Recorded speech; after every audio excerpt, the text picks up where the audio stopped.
Welcome back to Dragons on the Wall, IGN's Game of Thrones show. Game of Thrones might be off the air, but we don't have to be. This week, we are going to spend a whole episode recapping the best and worst of Season 7 as we see it. I'm Terri Schwartz. This is Joshua Yale. Yes, unless you thought we were going to recap the entire season without going into any detail, we'll be talking in full spoilers for Season 7 of Game of Thrones. And you actually were much better than me. You spent the long weekend, rewatching Season 7. Yes, and you went to Disneyland. I went to Disneyland instead because it was a holiday and I felt like it. But I think Game of Thrones is still very, very fresh on our mind, and we did hash out some pros and cons we thought about this season. This is my plug for Matt Fowler's full Season 7 review on IGN.com. It's up on the site. But this is Joshua and my take, and you've probably, if you're watching this episode, you've been following along with our thoughts all season long, and we definitely want to hear from you guys what you thought some of the high points and low points of Season 7 were.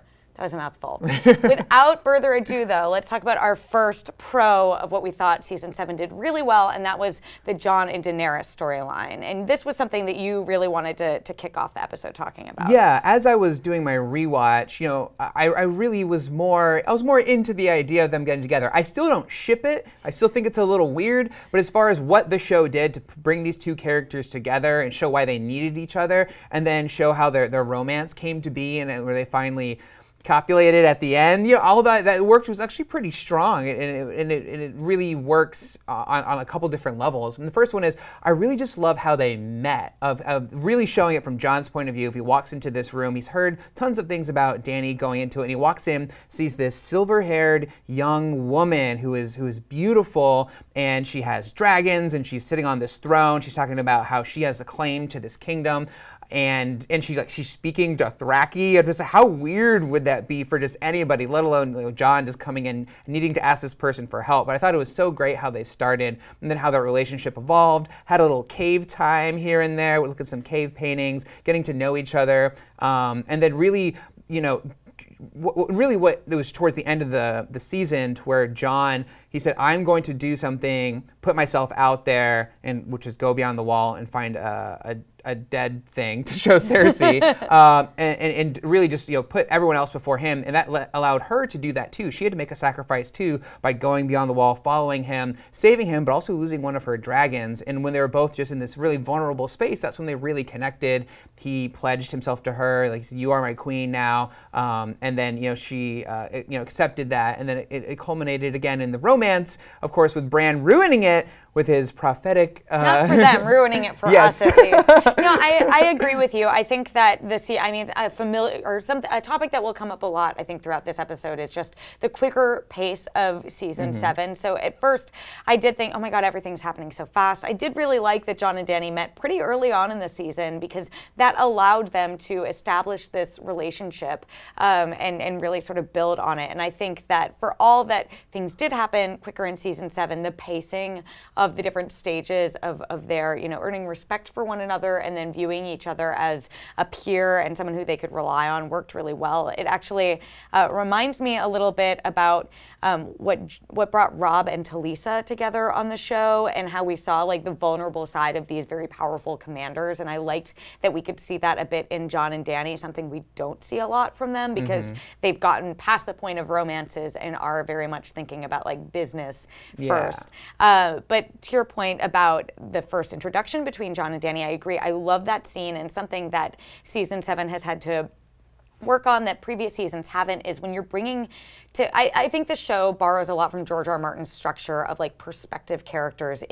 When we're following Arya through Braavos, we're seeing the world through her eyes. When we're following Sansa through, you know, her storyline with Ramsay, we're seeing it through her eyes. But when you bring Jon and Daenerys, or Arya and Sansa together in these scenes, you really can only see it through one of their perspectives. So I think choosing to have the Jon and Dany first meeting through Jon's eyes, when she is this, like, beautiful but foreign figure, like, what does that mean? I think that was very much the smart turn for the show.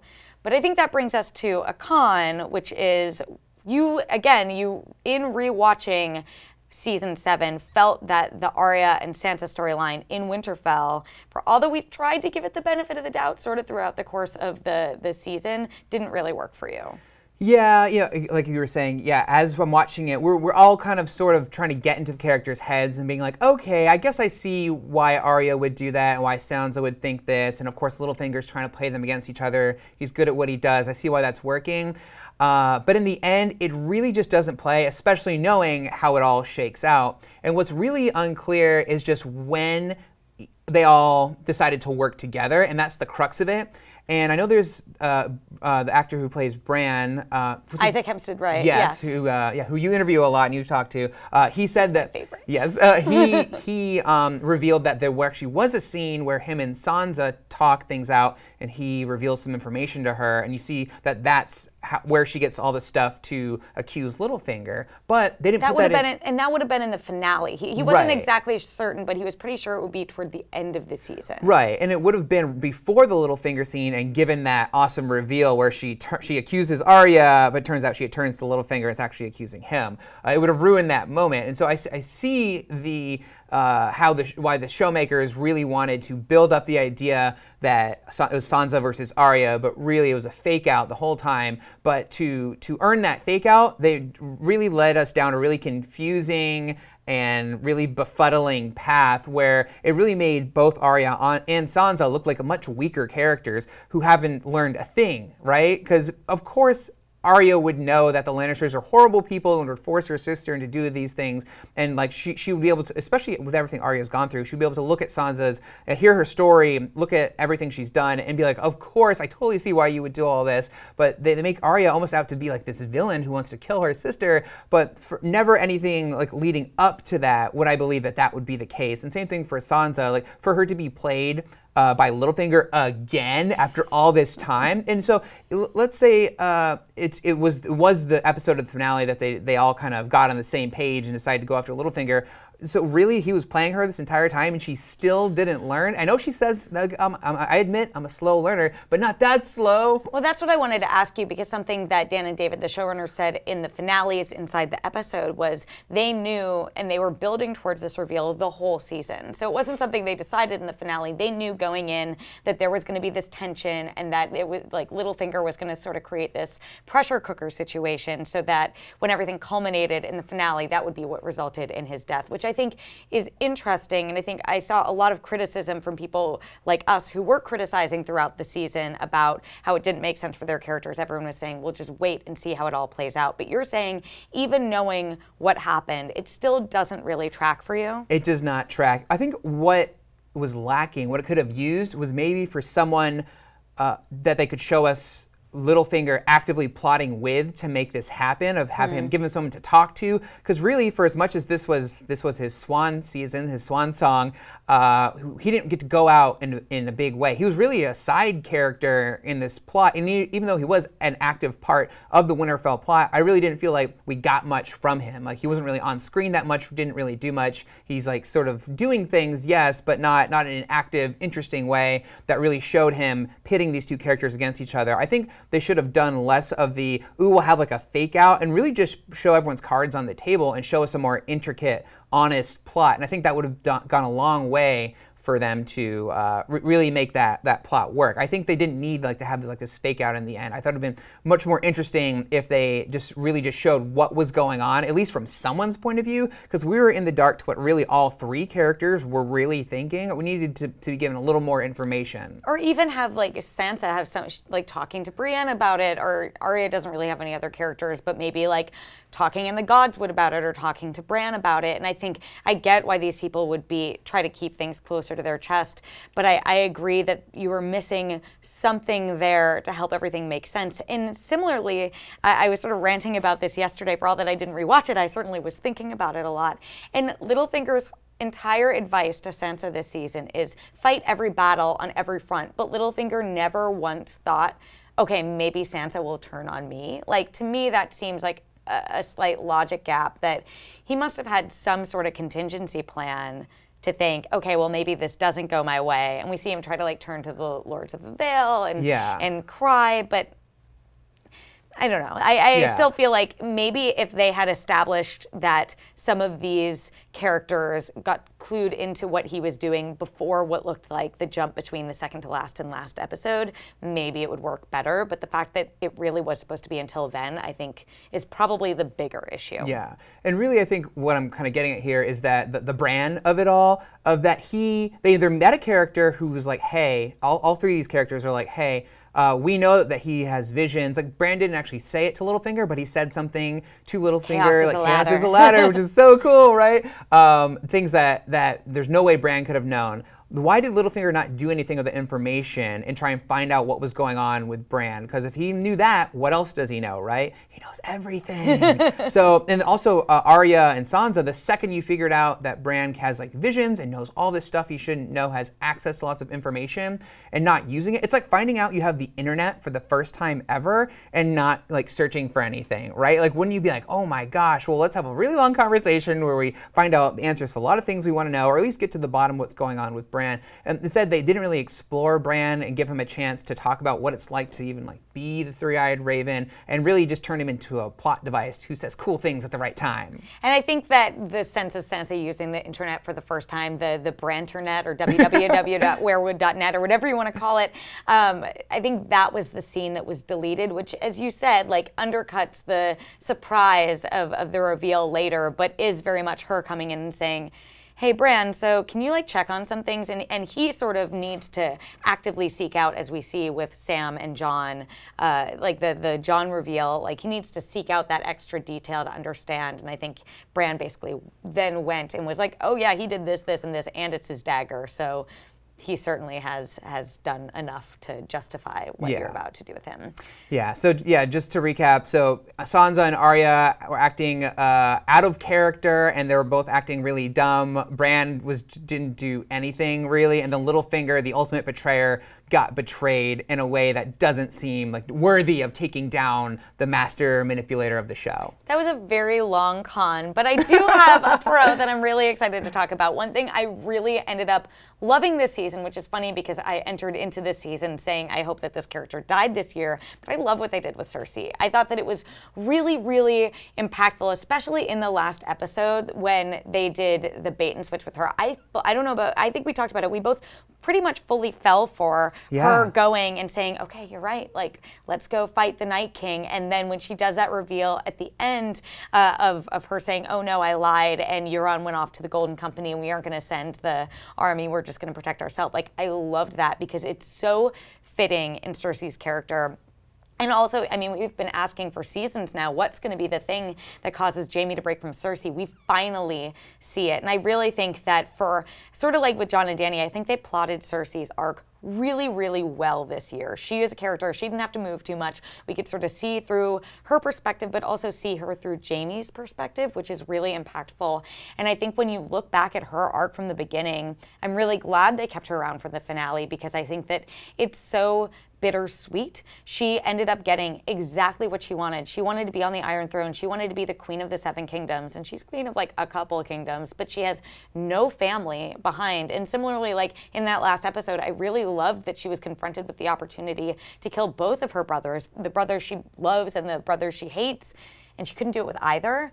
I found that to be really, really powerful. And I wonder upon your rewatch, like if that scene or that, arc struck out to you as something that worked as well as I remember it in retrospect. Yeah. Going into season 7, Cersei just did the most monstrous thing. One of the most monstrous things. There's a lot of horrible things that have happened in Game of Thrones, but yeah, so you're looking at her with like no sympathy, no empathy at all. And yeah, seeing how she feels, like she's like clinging to power. She's a woman who is out of options, but has to come up with new options for herself to survive longer.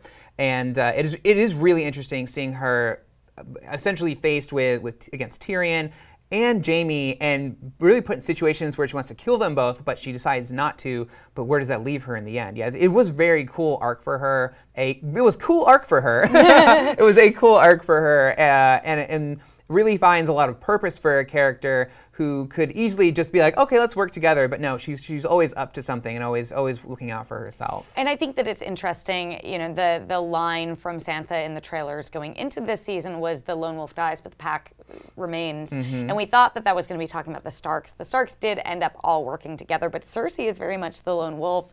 And I think, you know, there's been speculation about will next season involve like her teaming up with the Night King, like what more despicable thing she could do, which I think is a funny idea, though the way Qyburn looked at that white, I mean, who knows at this point.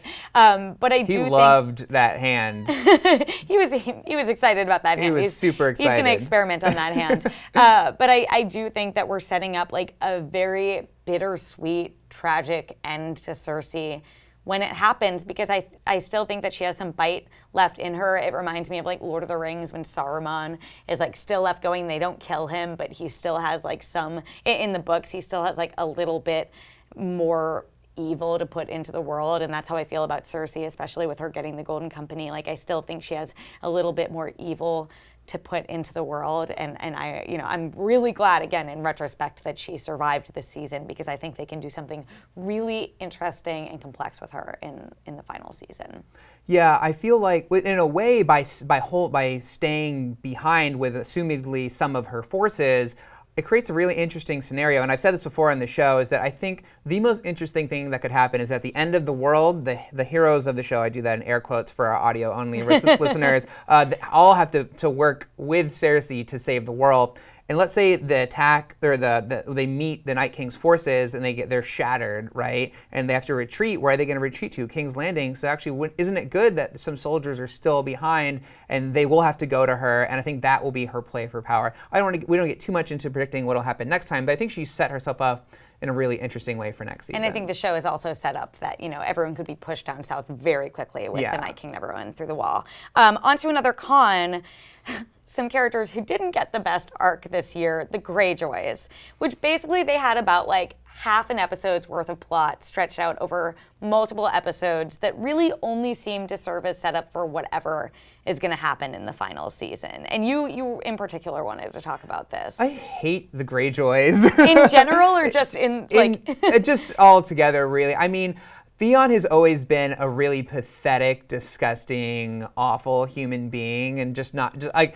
I see what they're kind of like doing for him, of showing who's someone who was like out of a sense of honor and of just wanting to finally have something to prove to his father. He did horrible things to the people who grew up to it, people he grew up with at Winterfell, and then becoming Reek. Were we supposed to like sympathize with him because some horrible things happened to a horrible person? It's like his arc of redemption over many, many seasons. Yeah, but I feel like he's past because he keeps doing dumb things. Like in this season, Euron had Yara with a knife to her throat, and Theon jumped out. He's still a coward after all this time. It's like, what in the world needs to happen to you? You know, he's given so many chances for redemption or to be a character that, you know, we would think of in an admirable way, and he just never takes it. He never does it. It's really awful. Every scene with him, like his thing with Jon, I didn't care about that. I was like, please stop. Just can we fast forward through this? I may have fast forward through it during my rewatch because I couldn't take it. And it's like awkward fight with the one dude, like. Theon stands up to a guy who keeps punching him, and then they use the fact that he's a eunuch as like a joke, as like, gotcha, and I'm like, what is going on here? This is so weird. This is so awkward. I don't like it. I'm so over this character. And then Euron, who's just this. They changed his character completely from what we saw before to season 7. So he still was a lot of a cartoon last season too. Well, not like this though. This is complete. He's like this big, like boisterous, like cocky pirate kind of guy, where he totally wasn't like that before. It's like shopping at All Saints Spitalfield or something. Yeah, yeah, so just him, and he's just doing any time something nasty or like awful needed to be said, he would do it. There was that cool battle scene on the ocean with the flaming ships and everything, and he's like boarding the ship. But that's not enough to make me be like, oh yeah, I love it so much. And Yara, actually do like Yara. She had some really interesting stuff and came to a great place. But essentially, she's turned into a pawn of these other two men's stories, and I'm not really into it anymore. Yeah, I think it's just characters that they sort of don't have enough plot to spread out, even though they have fewer episodes. I feel like Theon especially has a bit of Brienne of Tarth syndrome, where it's like, okay, we have this character a lot of people like who we've spent all this time establishing, but don't really have anything for them to do. Brienne literally has nothing to do. Yeah. Like, she's just like a plot pawn. But Theon, I think they tried to give him this arc, but again, there wasn't enough to track, and it really bothers me that, you know, Theon had this whole scene where he goes back to Dragonstone. He wants to talk to Dany about going to save Yara, and then like multiple episodes pass where she's at Dragonstone, and I guess she was just ignoring him. Like, it's just, we're gonna get to some of the bigger issues that we had with the season, but to me, this is like just a very good example of there are just some gaps in logic that didn't really make sense within a show that's established itself to make logical sense within the constraints of this fantasy world. And I think Yara is a prime example also of, you know, they kick off the season with a lot of Greyjoys, and Dany comes in and just seems like this great, like in this great situation to invade Westeros, and then we see the Tyrells and the Martells get wiped out pretty quickly, and also the Greyjoys, and so Yara gets captive, and I was really invested in what, episode 2 or 3 or whenever, like she's being dragged through the streets, and then we don't see her again, and we don't really hear her get brought up until the end of the season. I was like, where's Yara? When are we going to deal with that? And that's like supposed to be a big cliffhanger, I guess, kicking off season 8. But at this point, I'm like, I mean, you could have told me that Euron killed her off screen, and I'd be like, okay. But in terms of following Theon's, like, concluding his path of redemption and saving Yara and facing off Euron, I'm super not invested in that story at this point. I think that's a fault of the show for not really telling it in a better, stronger way. Yeah. Yeah. But we're going to end on a pro, something that we liked, and this is just going to turn into a nerdy conversation, but the use of the dragons in particular, and the magic and the Night King and everything that went into that, I thought was really cool. I need to keep reminding myself that so much of this stuff hasn't been discussed in the books yet. Like the entire idea of the Night King hierarchy and the Night King versus the Night's King and everything that goes into the White Walkers and their sort of mythology is entirely on the show at this point, even though I'm sure it will become a big part of the books. But you really like that the way they turned the dragons into characters. Yeah, I suppose they always have been, but for a while they were off screen. You know, they're expensive to render and everything, and we have a budget, people. R.I.P. Direwolves.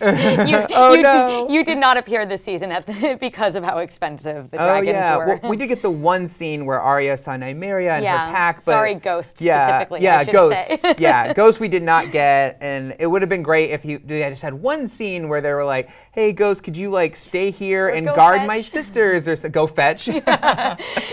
Ghost, just be quiet on the other side of this door for a while. Yeah, or maybe say, go, you know, stalk around Winterfell and make sure, you know, nobody hurts my sisters, or something like that. Literally anything.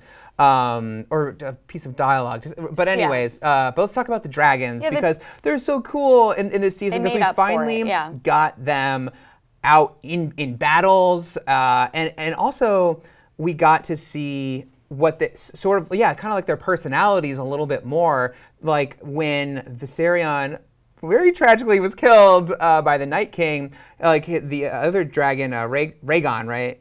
I think it's Rhaegal. Rhaegal, sorry. Rhaegal was like flying like next to him because he was like, oh no, like my brother's hurt, like I have to help him. And then Drogon responds with like this like really loud roar that just sounds like super sad. And then like later those dragons are like mourning the loss of Viserion on the wall, and they're like crying out sort of. And I was just like, oh my god, like I'm really feeling for these dragons. And you really felt the bond between Dany and Drogon a lot, especially there's that awesome shot where the captured Lannister soldiers are like brought up to this place where Dany is sitting with Drogon behind her, like the sun is setting, and it's so awesome, and it just like roars at all the captives. Even I think like the spoils of war, just thinking about that shot where she flies in on Drogon into battle, like gives me chills thinking about it. That to me is like one of the most powerful shots of the season. Oh, totally, yeah, and to see how a dragon is used in battle, and the show producers, they had described it of essentially having like, what if you had like a fighter jet in medieval times and doing bombing runs, bombing runs, we got it, through the field, just destroying soldiers and supplies and weapons, and just it's so unfair but so awesome, and just turning soldiers to dust, and like the Thraki horses trampling bodies that just burst into ash, and it was absolutely incredible watching these dragons in action, and that's to say nothing of what happened to them at the end. Right. Yeah. No, I agree with you. I think that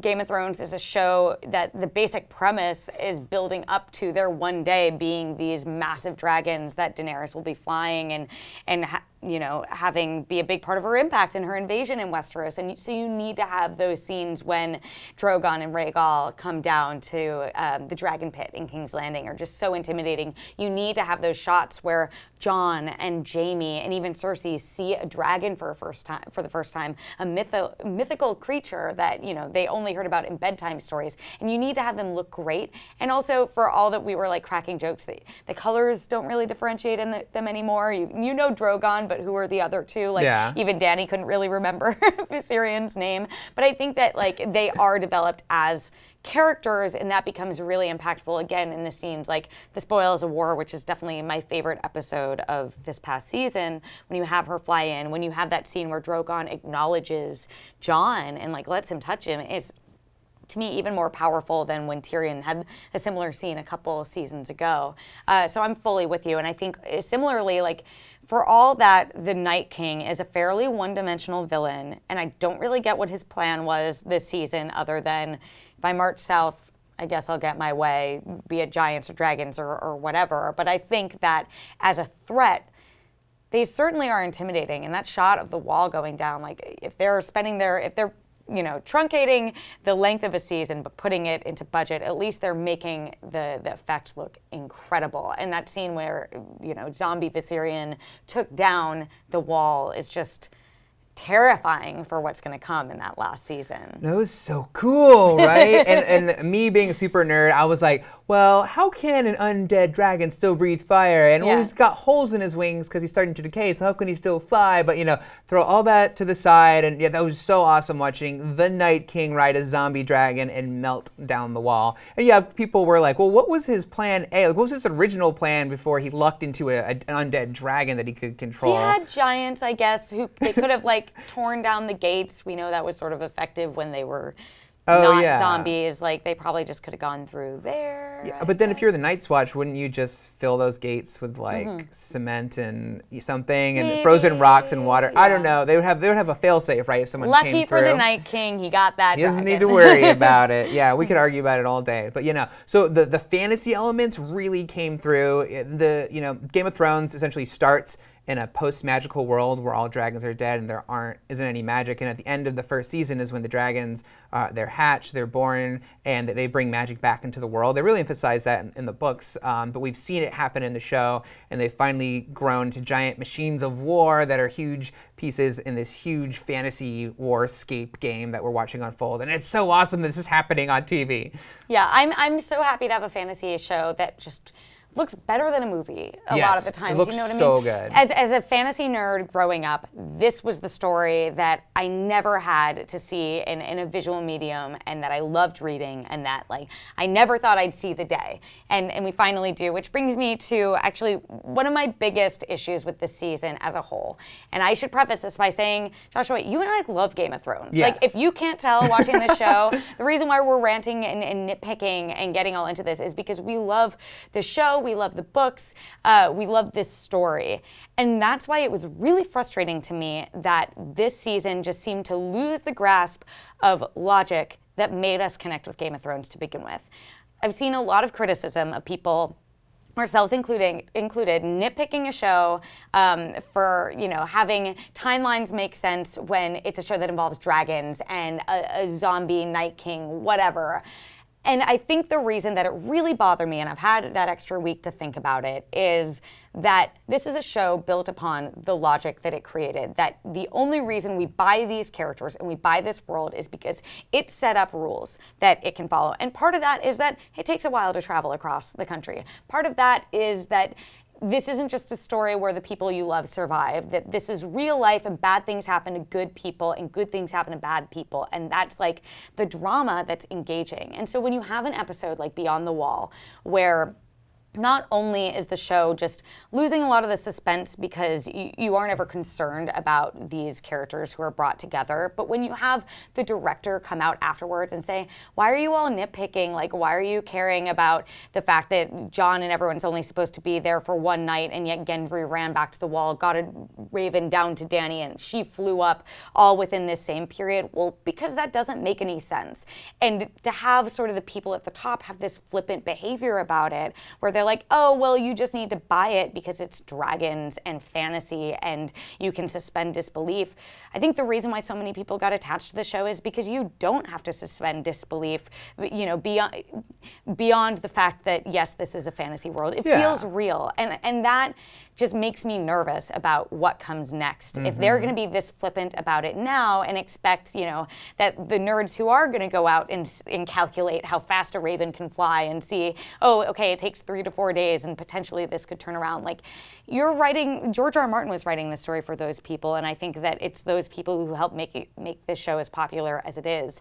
And if the show is just going to throw that sort of caution and logic to the wind, then I think that makes it suffer as a whole. That was me on a soapbox. Unleash, Terry, unleash. No, I agree, and it's because the show really took its time and it built a world, essentially, and now, based on rules, as you were saying, and now it's breaking those rules just to burn through story, right? And I think this is just like a sort of a post-book syndrome, is that, one, it's, you know, I think it's pretty obvious they just want to finish the show and get it over with and close out the story. But also, they're not working off of George R. R. Martin's very detailed, meticulously plotted, super, heavy, very dense material with so many great, you know, scenes and connections and relationships and dialogue and all that cool stuff that we love about Game of Thrones. There's essentially like people, you know, who obviously love Game of Thrones, but who aren't George R. R. Martin, are trying to make that for us, while also finishing the season, the series, as fast as they can. So that's causing a lot of problems. And yeah, so the fact that you know, time doesn't seem to matter, and it's really weird, especially because for armies to march across, you know, for them to take Highgarden in a siege at Lannisport, and for all those Casterly Rock. For all those things to happen, like weeks, months have to go by, yet Cersei still has the same bad haircut.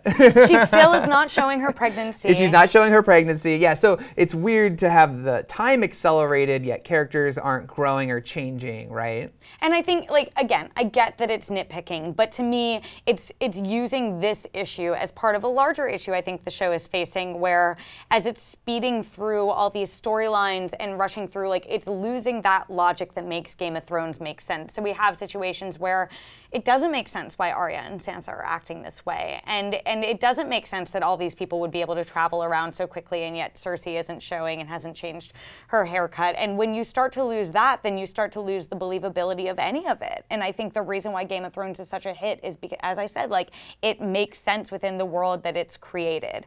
And I think that's what's frustrating to a lot of people. And hopefully this, even if you don't agree with me, even if you don't think that these are issues, hopefully this is putting that criticism into some sense, because it's not just that, oh, there's no way that people could travel this quickly. It's not just that, because yes, there's no way any of this can happen. It's not real. But still, like, for any story to work and be elevated to that Breaking Bad, Sopranos, The Wire level of quality that sort of peak TV has offered us, you need to keep tabs on the world that you've created, and you need it to make sense, and you need it to make logical sense to allow people to suspend disbelief. Because, you know, Breaking Bad, if they just thrown caution to the wind and were not having the story track within the set of rules that they've created, that wouldn't be as good of a show as it is. And I think that we're seeing, for all the Game of Thrones, yes, is very exciting and very action-packed, and we're seeing all these amazing effects, which truly are incredible. I think the quality of the story it's telling is suffering because they're not staying consistent to the rules that it's created. And don't believe me, like go watch Beyond the Wall and then go back and watch the premiere, the pilot of Game of Thrones, and you'll hear Cersei complaining about how it took them months to travel from King's Landing up to Winterfell, and like that weighs on the characters. That has an important function in the story, and the amount of time it takes to travel from one place to another is important in character development and everything. And I think we're seeing very sort of almost paper thin, like simplified versions of characters who are being forced to yo-yo around, with the exception of, like I said, I really liked Cersei as a character, but she was all in one place and sort of spending that time thinking there. So I think that, to me, is one of the biggest issues that season 7 faced. But you have another sort of criticism. Wait, I actually wanted to follow up on something you said there. It was that, well, to me, what I've said this season feels like, you know the recaps at the beginning of each episode? Each episode almost feels like hour-long recaps of just really just fast forwarding to like the big things, the big battle, the big event, the big twist, the big meeting, whatever, and we're losing a lot of the magic, the stuff that in between that we really like about Game of Thrones. Because remember back when like the coolest thing that happened in an episode was like Tyrion having to like talk his way out of getting like thrown out the moon door, or when he had to talk some mercenaries into helping him out, right, from not killing them.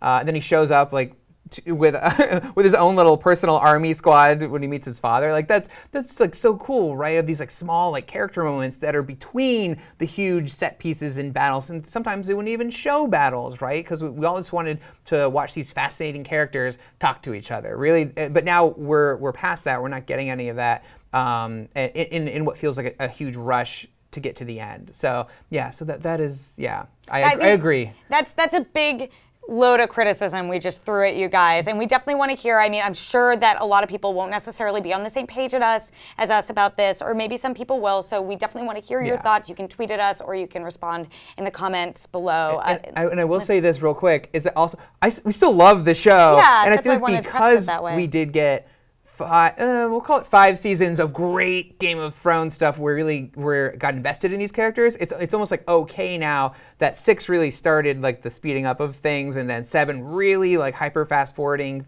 so we're just seeing the big moments. But because we're so invested in the characters and in this world, that I'm still there like cheering and gasping at everying else. So I do really like the show for as much as I'm kind of being down on it right now. Yeah, we can criticize the things we love. Yes. That is fair. We're in a safe place.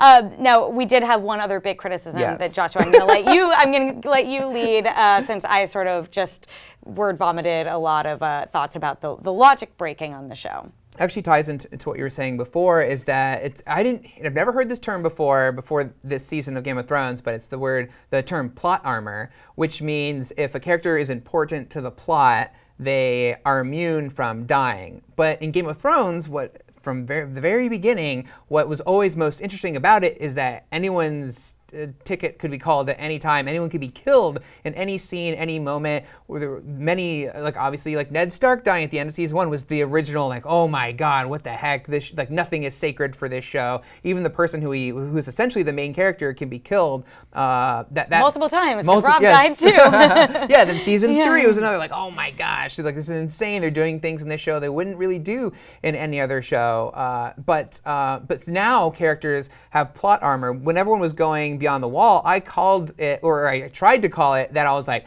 oh, like half those guys aren't coming back. Tormund, he's dead meat. The Hound is dead meat. Beric and Thoros, all dead meat. Turns out only one named character died, and the rest were just red shirts, we'll call them. People who were just in the background helping carry the gear. They were the ones who got eaten by the polar bears and who got pulled down into the water and were killed and were essentially eaten alive by they didn't even really frame in any of the shots in those scenes because they wanted to focus on this Magnificent Seven group. Yes. So I was like, what the heck? Like, none of these people are dying. Yeah. So when really, let's say if that had happened in season 2, yeah, they would have died. Jon would have been the only survivor, right? Like, that would have been Jorah's. Or maybe Jon would have died, right? There you go. Maybe the Hound would have been the only survivor. Maybe Thoros would have been the only survivor. Maybe Red Shirt number 3 would have been the only survivor, and he's the main character. Yes. So that's the idea, is that, so many characters are important. Like in the Spoils of War episode and the supply train battle, for as cool as that was, and it did involve, principal characters all on a battlefield trying to kill each other, nobody died of import. They teased the fact that, hey, maybe Jaime could be dead, was thinking at the end, but he was totally fine. Or even Bronn. Yeah, even Bronn. Like, he didn't even sacrifice himself for Jaime. It was just,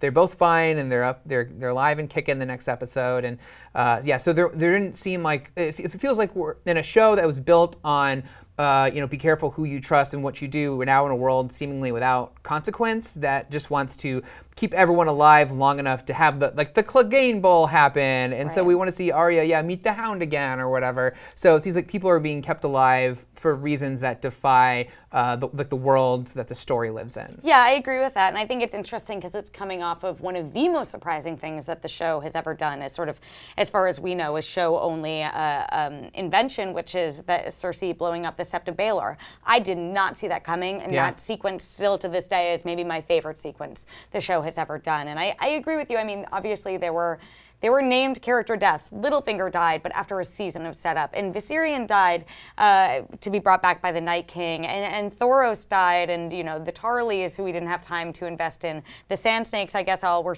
unceremoniously killed off, just like the Trystane and Doran before them. But I didn't get the sense that, like you said, anyone who we genuinely cared about wasn't safe. And I understand if it's Dany or Jon or Cersei, but to have characters like Bronn and Tormund and sort of these second-tier characters still feel like they have plot armor, I think is, exciting from a fan perspective, but like you said, just defies the logic of the show. And honestly, what I view is George R. R. Martin's entire point in writing this story. Like, he was an author who came from writing for television. He wrote the Beauty and the Beast 80s series with Linda Hamilton and Ron Perlman, and he was so frustrated by what you could do with characters and how, everything needed to be resolved and how everyone was safe, that he wrote this sprawling, expansive book series where the main character dies and there were more characters than you can count, and you can never adapt it into a TV series. And obviously, I'm so happy that he did, but part of what made the story so compelling, as you said, is that you could lose a main character at any point in time. And so when I thought the show was going to kill Tormund or kill Jaime or even kill Dany briefly, I was like, what if they killed her in the finale? That would be surprising. It didn't do any of that. Now we're moving into a final season where pretty much every character who we loved from season 5 on is still here. Sorry, Marjorie. You aren't still here, but everyone else is still alive, and we're at the point that there aren't any every character is a main character who we love. And I think a lot of people will probably die this season, but I did agree with you that it feels like there's plot armor until the end, because it felt like the first half of a full season instead of a full season on its own in that way. Yeah, that plot armor, though. I want to invest in some of that. I was cracking jokes the second time I watched Beyond the Wall, because I was like, oh, they're like, where did this ice come from? Why is it cracking? I was like, oh, that's the plot ice. You didn't see that. To keep them alive. Yeah, to keep them alive or to keep them safe or whatever. So I agree with you. I think that those are two big picture criticisms of season 7 that are two sides of the same coin that go back to the logic just not feeling true to the story as in series as we know it so far. Yes, but we still love the show. I know, right? No, I think that the effects this season are better than they've ever been. It had truly jaw-dropping, incredible moments. I think the acting is some of the best too, from main characters. I think Kit Harington was phenomenal this season. I think that scene between Lena Headey and Peter Dinklage when they finally come face to face again was just fantastic. And I think that there are a lot of great elements of this season, but again, we can be critical of the things that we love and challenge them to be better. Yeah, we really want Game of Thrones to go out in style in the last season and remind us why we loved it so much. So yeah, here's hoping for that. And sort of to pivot off of that, Game of Thrones might have given you a short season, but we aren't at Dragons on the Wall. You think we're gonna end you on such a downer of an episode? We're gonna come back next week. Yes. One more episode after this one, right in a row. We got a lot of feedback from a lot of you guys saying that you want some speculation about what's going to come in season 8, and you know we like to theorize here on Dragons on the Wall. So we are going to have a second bonus episode next week that's fully looking ahead about things we could happen, want to have happen, and are just generally excited about in the 8th and final season. So this is my call to action for you guys. We did get a lot of feedback and talking points of what you guys want to hear, but if you haven't sent some in already and you have some things you'd really like us to talk about in next week's Look Forward episode, I'm at Terri_Schwartz on Twitter. Joshua is at Joshua Yale, and you can also comment in the comments below on YouTube, IGN.com, wherever you are consuming this, and we'll definitely try to incorporate as much of that as we can into the final episode. This time you can at me. Yeah, this time you can. Don't yell at him, but speak calmly about the criticisms we said today, and also get excited about the next episode. And I'll also say, going off that, like, Game of Thrones might be off the air for 2 years, but Dragons on the Wall does not have to be. So we would love to keep the show going in the off season. We're going to try and do 1 episode a month if we can keep up with it. We can do it around news, we can do it around theories, we can do it about whatever sort of talking points you guys think you would love to see an episode about. So using that same information I just gave you, definitely hit us up with some things you'd love to hear us discuss in depth in full episodes, and we can hopefully keep this Game of Thrones loot train party going. Yes, yes. I want to do a whole episode on who has the best abs, because we finally got Jon's abs with big scars all over them. So I'll let you start doing research on that now. I'll do a lot of research. I'll just go into my favorite like tinfoil hat theories and just me, like, you'll stand here and I'll just be talking to camera, like frothing at the mouth, getting really, really You do that. I'll focus on abs. Yeah, you'll be still doing the ab research in the time between. We definitely went long this episode, but we appreciate you all who stuck around this long. If you are still here, I want to direct you to some more awesome Game of Thrones video content we do. If you are at all happen to be hazy on how Jon Snow's Aegon Targaryen reveal is so important, we have this great breakdown of why Daenerys Targaryen no longer has the best claim to the Iron Throne. And even though, as I said, Game of Thrones is in the off season, IGN.com's Game of Thrones coverage certainly is not. So make sure to keep it here for all the Game of Thrones information you need, and make sure to like and subscribe to IGN everywhere you like to watch.